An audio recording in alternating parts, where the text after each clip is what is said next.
ನಮಸ್ಕಾರ. ಇವತ್ತು ನಾನು ಶ್ರೀ ರಾಣಂ ಚಂದ್ರಶೇಖರ್ ಸರ್ ಮನೆಗೆ ಬಂದಿದ್ದೀನಿ. ಅವ್ರದ್ದು ತುಂಬ ವಿಶೇಷ ಏನಂದರೆ ಇವತ್ತು ಅವರ ನೆನ್ನೆ ಹುಟ್ಟುಹಬ್ಬ. ಅವರ ಹುಟ್ಟುಹಬ್ಬ ನೆನ್ನೆ, ಅದಕ್ಕೆ ಅವರಿಗೆ ಶುಭಾಶಯ ಕೋರಿ ಇವತ್ತು ಅವರ ಒಂದು ಮಾರ್ಗದರ್ಶನನ ಪಡ್ಕೊಂಡು ಹೋಗೋದಕ್ಕೆ ಬಂದಿದ್ದೀನಿ. ನನಗೆ ತುಂಬ ವಿಶೇಷ ಏನು ಅಂದರೆ ಸರ್ ಹತ್ರ ತುಂಬ ಅಂದರೆ ಅವ್ರು ನೋಡಿದ ತಕ್ಷಣ ನನಗೆ ಅನ್ಸೋದು ಅಂದರೆ ಪ್ರತಿ ಸತಿ ಈ ಕರ್ನಾಟಕದಲ್ಲಿ ದೊಡ್ಡ ದೊಡ್ಡ ವಿದ್ವಾಂಸಗಳಿದ್ದಾರೆ, ಸಾಹಿತಿಗಳಿದ್ದಾರೆ.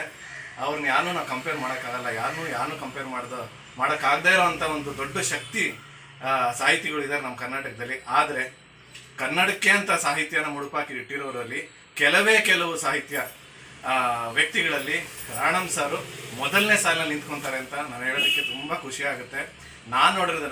ನಾನು ಎಲ್ಲ ಸಾಹಿತಿಗಳನ್ನ ನಾನು ನೋಡಿಲ್ಲ, ಆದರೆ ನನ್ನ ಕಣ್ಣಿಗೆ ಕಾಣಿಸಿರುವಂಥ ಸಾಹಿತಿಗಳಲ್ಲಿ ಕನ್ನಡನೇ ಮುಡುಪಾಗಿ ಇಟ್ಕೊಂಡು ಅವರ ಸಾಹಿತ್ಯ, ಅವರ ಪ್ರತಿಯೊಂದು ಕ್ಷಣ, ಅವರ ಮಾತು ಕತೆ, ಅವರ ವಿಚಾರ, ಜನಗಳ ಸಂಪರ್ಕ ಪ್ರತಿಯೊಂದನ್ನು ಕನ್ನಡ ಕೇಂದ್ರೀಕೃತವಾಗಿ ಇಟ್ಕೊಂಡಿರುವಂಥ ಸಾಹಿತಿ ಶ್ರೀ ರಾಣಂ ಚಂದ್ರಶೇಖರ್ ಅವರು. ಮತ್ತೊಂದೇನೆಂದರೆ ನನಗೆ ತುಂಬ ಬೇಜಾರಾಗುವಂಥ ವಿಚಾರ ಸಾಹಿತಿಗಳಲ್ಲಿ ಅಂದರೆ ಎಂಥ ಅದ್ಭುತ ಸಾಹಿತಿಗಳಾಗಿರ್ಬೋದು, ಅವ್ರು ಯಾವತ್ತೂ ಸಾಹಿತ್ಯಕ್ಕೆ ಮಾತ್ರ ಅವರು ಸೀಮಿತವಾಗಿರ್ತಾರೆ ಹೊರತು ಅವರು ಹೋರಾಟಕ್ಕೆ ಸೀಮಿತ ಆಗಿರೋದಿಲ್ಲ, ಹೋರಾಟಕ್ಕೆ ಬರೋದೇ ಇಲ್ಲ. ಇದು ದೊಡ್ಡ ಒಂದು ನಮ್ಮ ದುರಾದೃಷ್ಟ ಅಂತಾನೆ ಹೇಳ್ಬೋದು.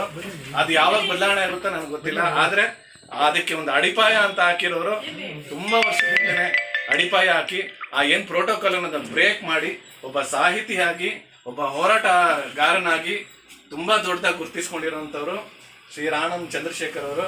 ನನಗೆ ಇಷ್ಟು ವರ್ಷ ಪರಿಚಯ ಆಗದೆ ಇರೋದು ನಾನು ದುರಾದೃಷ್ಟ ಅನ್ಕೊಂತೀನಿ. ಇವಾಗ ಪರಿಚಯ ಆಗಿದ್ದಾರೆ ಒಂದು 6 ತಿಂಗಳ ವರ್ಷದಿಂದ. ಅದರಿಂದ ತುಂಬಾ ಖುಷಿ ನನಗೆ. ಅವ್ರ ಹತ್ರ ಬಂದ್ರೆ ನಾನು 10 ನಿಮಿಷ ಅರ್ಧ ಗಂಟೆ ಮಾತಾಡೋದಕ್ಕೆ ಸಮಾಧಾನ ಆಗೋದಿಲ್ಲ. ಅವ್ರ ಜೊತೆ ರಾತ್ರಿ ತನಕ ಕುತ್ಕೊಬೇಕು ಅಂತ ಅನ್ಸುತ್ತೆ, ಇದು ನಿಜ. ಮತ್ತೆ ನನಗೆ ಪುಸ್ತಕಗಳು ಓದಕ್ಕೆ ಎಷ್ಟೇ ಆಸೆ ಆದ್ರೂ ಓದಕ್ಕೆ ಸಮಯ ಇಲ್ಲ. ಸರ್ ಹತ್ರ ಬಂದ್ರೆ ಸಾಕಷ್ಟು ಹೊಸ ವಿಚಾರಗಳು ತಿಳ್ಕೊಬೋದು. ಅದಕ್ಕೆ ತುಂಬಾ ಖುಷಿ ಆಗುತ್ತೆ. ಮಗದೊಮ್ಮೆ ಸರ್ಗೆ 1000 ವರ್ಷ ಸರ್ ಇದ್ದು ಈ ಕನ್ನಡ ಸೇವೆ ಮಾಡಬೇಕು, ನಾವೆಲ್ಲ ಅದನ್ನ ಪಾಲಿಸ್ಬೇಕು. ಹಾಗೇನೇನೆ ಇವರ ಏನು ಮಾರ್ಗದರ್ಶನ ಇದೆ ಕನ್ನಡ ಹೋರಾಟಗಾರರು ಎಲ್ಲರೂ ಪಾಲಿಸ್ಬೇಕು ಅಂತ ನನ್ನ ಒಂದು ಮನದಾಳದ ಆಸೆ. ಎಲ್ಲರೂ ರಾಣಂ ಸರ್ ಚಂದ್ರಶೇಖರ್ ಹತ್ರ ಬಂದು ಅವರ ಒಂದು ಏನು ನಾವು ಹೋರಾಟ ಇವತ್ತು ಮಾಡ್ತಾ ಇರೋದು ಪ್ರತಿಯೊಂದು ವಿಚಾರನೂ ಅವ್ರ ಹತ್ರ ಆಲ್ರೆಡಿ ಇದೆ, ಸಾಕಷ್ಟು ಹಿಂದೆನೆ ಶುರು ಮಾಡ್ಬಿಟ್ಟಿದ್ದಾರೆ. ಎಲ್ಲರೂ ಬಂದು ಸರ್ ಅವ್ರದ ಒಂದು ಮಾರ್ಗದರ್ಶನ ಪಡಿಬೇಕು. ಮತ್ತೆ ಅವರು ಬರೀತಾ ಇರೋಂಥ ಒಂದು ಶೈಲಿ ಏನಿದೆ ಕನ್ನಡದ ಬಗ್ಗೆ ಅದನ್ನ ನಾವು ಕಲಿಬೇಕು ಅಂತ ನನ್ನ ಒಂದು ಕಳಕಳಿ ಮನವಿ ಕೂಡ. ತುಂಬಾ ಧನ್ಯವಾದಗಳು ಸರ್. ತಮ್ಮ ನಿಜವಾಗ್ಲೂ ತುಂಬಾ ಖುಷಿ. ನಿಮಗೆ ಬರ್ತಡೇ ವಿಶ್ ಮಾಡೋಷ್ಟು ದೊಡ್ಡವನಲ್ಲ, ಆದ್ರೂ ತುಂಬಾ ಖುಷಿ. ನನ್ನ ಇಲ್ಲಿ ಸ್ವೀಕಾರ ಮಾಡಿದ್ದಕ್ಕೆ ತುಂಬಾ ಧನ್ಯವಾದಗಳು. ಕನ್ನಡ ಸೇವೆ ಅನ್ನುವಂಥ ದೊಡ್ಡ ಮಾತು, ಕರ್ತವ್ಯ ನಮ್ದು.